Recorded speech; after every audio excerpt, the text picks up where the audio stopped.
یہ مولوی آپ کا مال بھی لوٹیں گے، آپ کی عزت بھی لوٹیں گے، جب موقع ملے گا آپ سے جان بھی آپ کی لے لیں گے، اپنی خاطر، اللہ کی خاطر نہیں، اپنی خاطر۔ تو بچ جائیں مولویوں کے فتنے سے، اپنے آپ کو بچائیں۔ اور بلکہ میں تو کہتا ہوں یہ سلوگن اب یہ الاپا جائے کہ اپنے آپ کو، جیسے وہ یہ دعائیوں کے اوپر لکھا ہوتا ہے نا، بچوں کی پہنچ سے دور رکھیں، تو یہ اب میڈیا کے اوپر چلنی چاہیے کہ اپنے بچوں کو، اپنے رشتہ داروں کو، اپنے چاہنے والوں کو مولویوں کی پہنچ سے دور رکھیں۔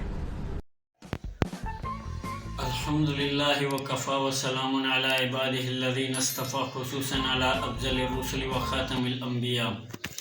آپ حضرات نے اس ویڈیو کے اندر دیکھا کہ مرزا جہلمی صاحب کس طرح کہہ رہے ہیں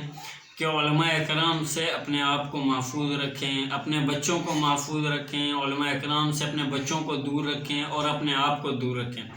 در حقیقت یہ قول کس کا ہے؟ یہ قول قادیانیوں کا ہے۔ قادیانی یہ کہتے تھے کہ علماء اکرام سے دوری بنائے رکھیں، علماء اکرام کے بالکل قریب نہ جائیں۔ تو مرزا جہلمی صاحب اس سے کیا ثابت کرنا چاہتے ہیں کہ علماء اکرام کے پاس نہ جائیں، علماء اکرام کے اقوال کو نہ سنیں، یعنی کہ ختم نبوت کے اوپر جو وار کیا جاتا ہے، قادیانی جو وار کرتے ہیں وہ اس صورت میں ان بندوں کے اوپر کرتے ہیں جو علماء اکرام سے دور ہوتے ہیں، پہلی بات۔ دوسری بات، مرزا جہلمی صاحب ہر کسی کو قرآن کریم اٹھا کر دکھاتے ہیں، یہ رہا قرآن کریم میرے سامنے رکھا ہوا ہے، آپ حضرات دیکھ رہے ہیں قرآن کریم کو، مگر اللہ رب العزت قرآن کریم میں ارشاد کیا فرماتے ہیں وہ بھی ذرا سن لیں مرزا جہلمی صاحب، اور اس کے فالوورز بھی ذرا سن لیں کہ جو مرزا جہلمی کو اس طرح بڑا چڑھا کر لوگوں کے سامنے پیش کرتے ہیں، مگر قرآن ان کے بارے میں کیا کہتا ہے۔ اللہ رب العزت علماء اکرام کے بارے میں ارشاد فرماتے ہیں،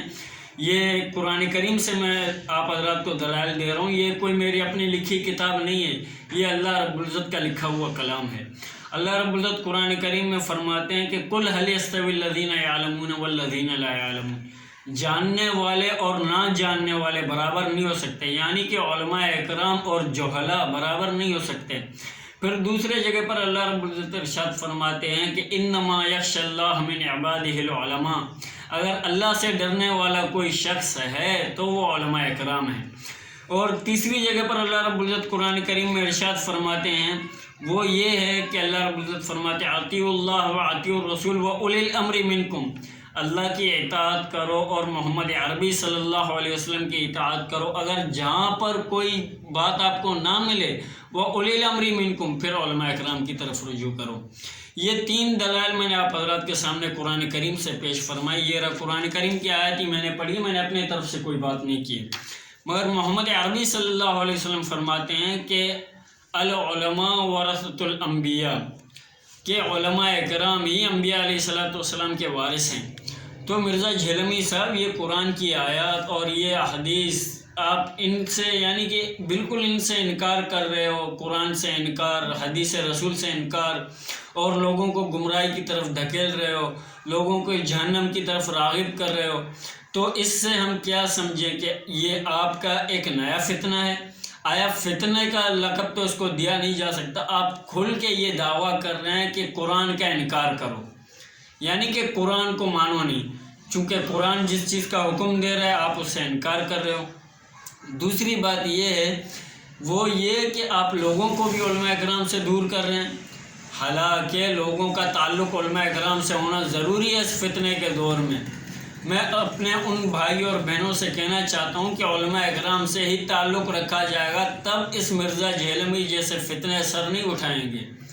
میں دعویٰ کرتا ہوں کہ مرزا جہلمی صاحب آپ آ جائیں، اس موضوع پر مجھ سے بات کر لیں، اگر آپ میں جرت ہے، اگر آپ میں جرت ہے۔ الحمدللہ بفضلی علماء دیوبند وہ دلائل کا پہاڑ ہے، اس کے سامنے کوئی بھی باطل فرقہ ٹک نہیں سکتا۔ میں مرزا جہلمی صاحب کو کہنا چاہتا ہوں کہ موضوع آپ طے کر لو، جو موضوع آپ کو اچھا لگے، اور جگہ آپ طے کر لو، آپ ہمارے پاس آ جائیں، ہم حکومت سے بات کرتے ہیں، آپ ہمارے پاس آ جائیں، ورنہ ہمیں اپنے پاس بلا لیں، آپ حکومت سے بات کریں۔ اور میں یہ دعویٰ کرتا ہوں انشاءاللہ الرحمن ثم انشاءاللہ الرحمن، لوگوں کے سامنے میں آپ کو زیر خاک کروں گا۔ آپ جو کہتے ہیں نا کہ مفتی اعظم پاکستان کو بلاؤ یا اس کو بلاؤ، مگر میں آپ کو یہ کہنا چاہتا ہوں کہ آپ آ جائیں، انشاءاللہ ہمارے دروازے آپ کے لیے کھلے ملیں گے۔ وآخر دعوانا ان الحمد